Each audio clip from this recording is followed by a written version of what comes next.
The rain fell in sheets the day Ethan buried his father.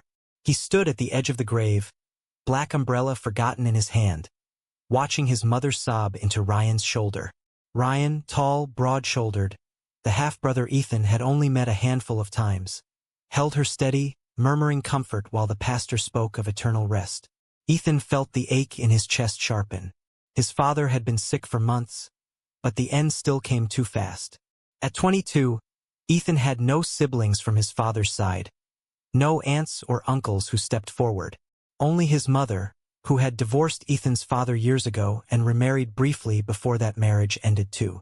Ryan was the son from that earlier marriage, 4 years older, the one who had always been the easy child.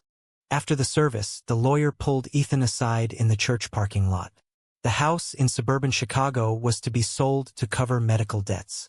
Ethan's student loans were already crushing him, and he had nowhere else to go. His mother, wiping mascara from her cheeks, said the words he dreaded. "Come stay with us, Ethan.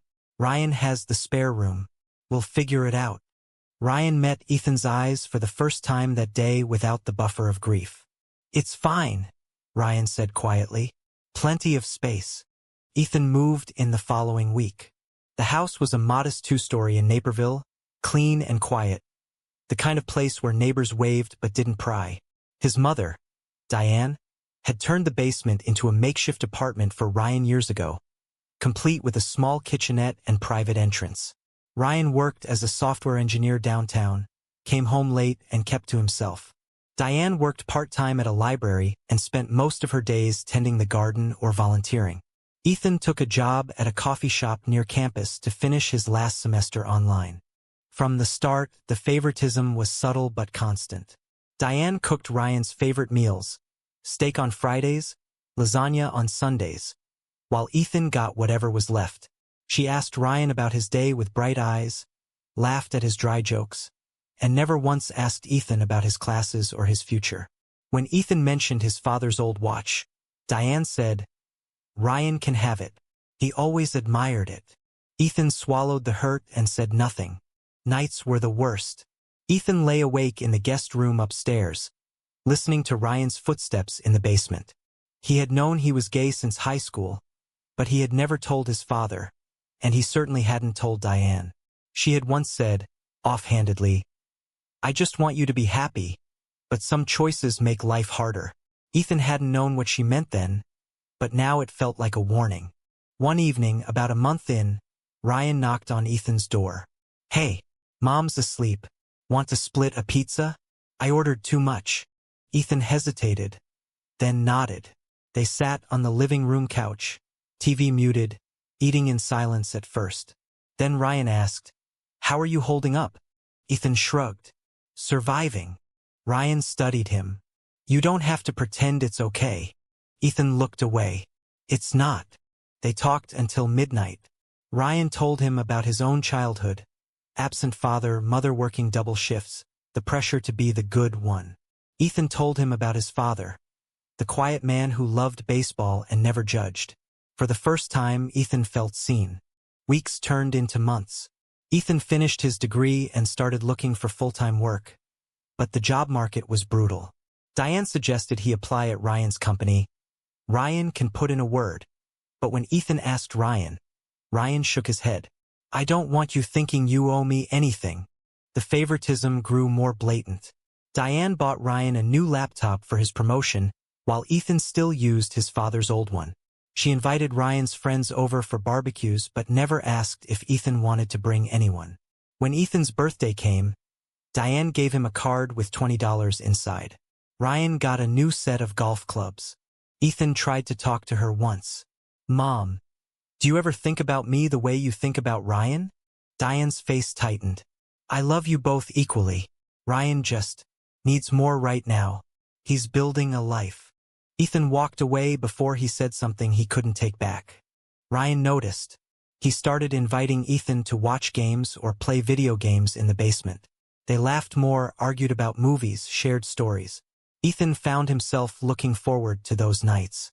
Ryan was easy to talk to, smart, funny, kind in a way that didn't feel forced.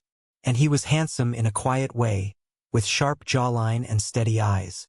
One night, after a long shift, Ethan came home to find Ryan on the couch, scrolling through photos of their father on an old phone. "I barely knew him," Ryan said. "But Mom talks about him like he was perfect." Ethan sat beside him. "He wasn't perfect. But he was good to me." Ryan turned to him. "You're good too, you know?" Ethan's heart thudded. He looked at Ryan's mouth, then away. The attraction crept in slowly. A brush of shoulders in the kitchen. A lingering glance during dinner. Ethan told himself it was nothing, just loneliness. But the feelings grew sharper, more insistent. He started avoiding Ryan, taking extra shifts, staying out late. Ryan noticed that too. "Did I do something wrong?" "No," Ethan said. "Just busy." Ryan didn't push. Then came the night Diane went to visit her sister in Wisconsin. The house was quiet. Ryan cooked dinner, pasta with sauce from scratch. They ate on the patio, summer air thick with cicadas. After, they sat on the couch watching a documentary. Ryan's arm rested on the backrest, close to Ethan's shoulders. Ethan felt the heat of him. "You okay?" Ryan asked softly. Ethan nodded, but his voice cracked. "I think I'm gay." Ryan didn't flinch. "I figured." Ethan stared. "You did." Ryan smiled faintly. "You look at me sometimes like..." "Yeah." Ethan's face burned. "I'm sorry." "Don't be." Ryan's hand moved to Ethan's shoulder. "I look at you too." They didn't speak of it for days. But the air between them changed. Every glance felt charged, every casual touch electric. Ethan lay awake wondering what it meant. Ryan was his half-brother. Same mother, different fathers. Blood, but not full blood. Still, society didn't care about technicalities. Ryan was careful. He didn't push. But he started leaving little things. Coffee in the morning. A note on the fridge. "Don't work too hard." Ethan kept the notes in his drawer. One weekend, Diane went to a conference. The house was theirs. They ordered takeout, watched movies, talked until dawn. On the third night, Ryan leaned in during a quiet moment and kissed Ethan. It was soft, hesitant. Ethan kissed back. They pulled apart, breathing hard. "This is insane," Ethan whispered. "I know," Ryan said. "But I don't want to stop." They didn't. They spent the weekend wrapped in each other, exploring what it meant to feel wanted. No promises, no plans. Just the two of them, in the dark, finding something neither had expected. When Diane returned, they acted normal. But the secret burned. The guilt came in waves. Ethan thought about his father, wondered what he would think. Ryan worried about Diane. They both knew the world would judge them harshly. Still, they couldn't stay away. One evening, Diane caught them. She walked into the kitchen while Ryan's hand was on Ethan's back, their faces close. She froze. "What is this?" she asked, voice low. Ethan stepped back. Ryan stood still. Diane's face crumpled. "You're brothers." "Half," Ryan said quietly. "It doesn't matter." Diane shouted. "This is wrong. This is sick." Ethan felt the words like a slap. Diane turned to Ryan. "I always knew you were the better one. I protected you. And this is how you repay me." Ryan's jaw tightened. "You never protected Ethan." Diane looked at Ethan. "Get out." Ethan packed a bag that night. Ryan tried to stop him. "Don't," Ethan said. "I can't stay." Ryan followed him to the door. "I love you." Ethan paused. "I love you too. But maybe that's not enough." Ethan moved into a cheap apartment near the coffee shop. He worked doubles, saved every penny. Ryan texted every day, but Ethan rarely answered. Diane called once. "You need to come home. We can fix this." Ethan hung up. Months passed. Ethan dated a few guys, nice, safe, uncomplicated. None lasted. Ryan got engaged to a woman from work. Diane posted photos on Facebook, beaming. Ethan stared at the pictures until his eyes blurred. Then Ryan showed up at the coffee shop. "I ended it," he said. Ethan's heart stopped. "Why?"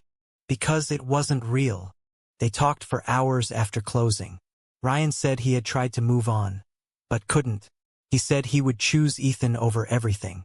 "But Mom," Mom will have to deal with it, Ryan said. Or not. Ethan looked at him. People will hate us. Let them. They started seeing each other again, quietly, carefully. Dates in the city, late-night walks, stolen moments. Diane found out. She came to Ethan's apartment, furious. You're destroying this family, she said. Ethan stood his ground. You destroyed it first. Diane left in tears. Ryan moved out of the house. He and Ethan found a small place together downtown. It wasn't easy.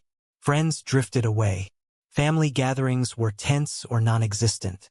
Diane rarely spoke to them, but they had each other. 2 years later, Ethan and Ryan sat on the balcony of their apartment, city lights below. Ryan's hand rested on Ethan's. Do you regret it? Ethan asked. Ryan shook his head. Never. Ethan smiled. Even with everything? Especially with everything. They had built a life, jobs, friends who accepted them, a quiet routine. Diane had softened slightly, sending occasional texts, but the rift remained. Ethan thought about his father often. He believed his father would have understood in time. One night, Ryan asked, Do you think love like ours is wrong? Ethan looked at him. I think love is love. Ryan kissed him. The world still judged. Some called it taboo, some called it sin. But in their small corner, it was simply home. Love between half-siblings can be real and right, true or false.